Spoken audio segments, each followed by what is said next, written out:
computer. There we go. This time I hit record. So Jennifer Thomas from the Spokane Homebuilders Association joining me to give the audio version of an email that you sent about a change that's coming up to the Spokane City Council. And I'll let you take it away. Okay. Yes. So there is a vote set to take place Monday night, March 13th, with Spokane City Council. They will be voting on 3 emergency ordinances. 2 of them are what is at stake, what we're talking about here, that have they will add significant fees to new home construction. So the quick bullet point that I want people to know is that if these ordinances are passed Monday night, over $21,000 in fees will be added to new home construction overnight. It has nothing to do with energy efficiency or anything other than a fee increase that is detrimental to housing in a time when 8 out of 10 families in the area cannot afford to purchase a home right now. And I know one of the pieces of that was that the emergency ordinance that was attached to kind of started out 6 months ago with the traffic safety issues in Latah, but this is a change that affects the entire city. Could you speak to that a little bit? Yes. So one of the emergency ordinances they'll be voting on is the transportation impact fees. And that is why the moratorium started. And there are safety issues in the Grandview Thorpe neighborhood that needed to be addressed. And Spokane Homebuilders Association does not disagree with that. And there was public input. There was a task force put together. It was a thorough process to find a good solution for that neighborhood. The general facility charges, an additional ordinance that will be voted on that is part of that moratorium that was put in place because of safety issues, has nothing to do with safety.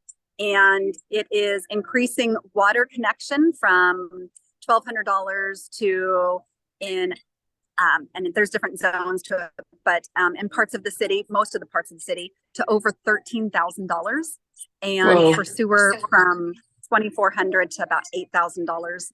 So altogether, over $21,000 increased fees. Like I said, overnight, it'll be implemented immediately if council votes as the ordinances stand on their advanced agenda right now. Okay, and the first thing that I thought of when I heard this is that I know that we're coming into building season.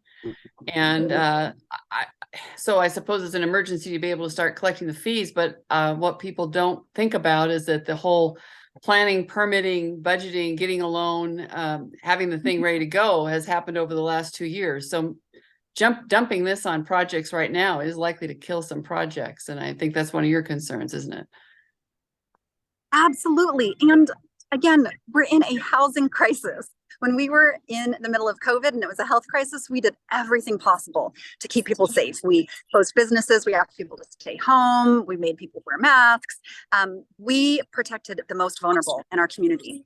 And in order to get through the crisis as quickly as possible and to minimize its impact. And here we are in a housing crisis, where 8 out of 10 families cannot afford to purchase a home.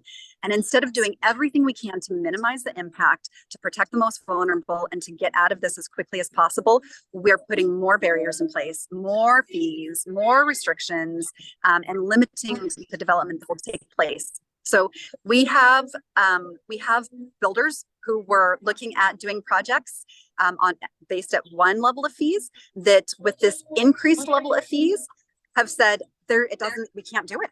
We can't provide these new homes for people. And so it's about 2,000 units as our guesstimation inside city limits of projects that will be impacted, that have already gone through pre-development planning, that would be completed in the next 12 to 24 months.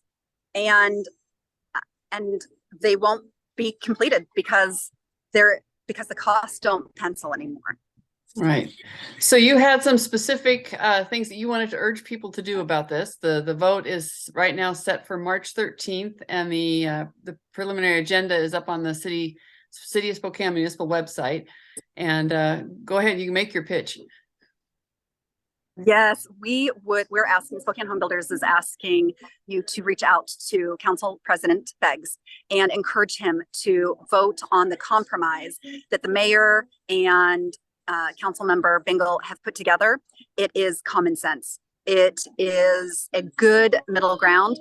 It says that impact fees would increase to the rate of inflation right away, and that we would spend the next 2 years working on a plan that is thoroughly thought out, has community input, and is something that we can use long term at planning how we do implement infrastructure within inside city limits. And so far, council has been, they have not wanted, they're resistant to this plan, but we need it. We need a common sense compromise.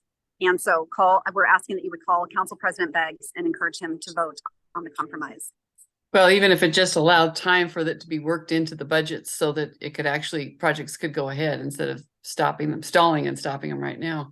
So with your permission, I'll go ahead and print your email in which you outlined it, because there's no point in rewriting press releases. There's too much of that goes on in the mainstream media these days.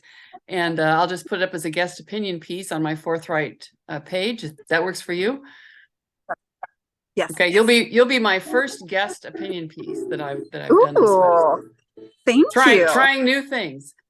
Yes. Okay. Well, thanks, Jennifer. I'll let you get back to the Home and Garden Show. Okay. And watch the city council meeting on Monday nights. About all I can do. Yeah. Thank you so much, Simone. All right.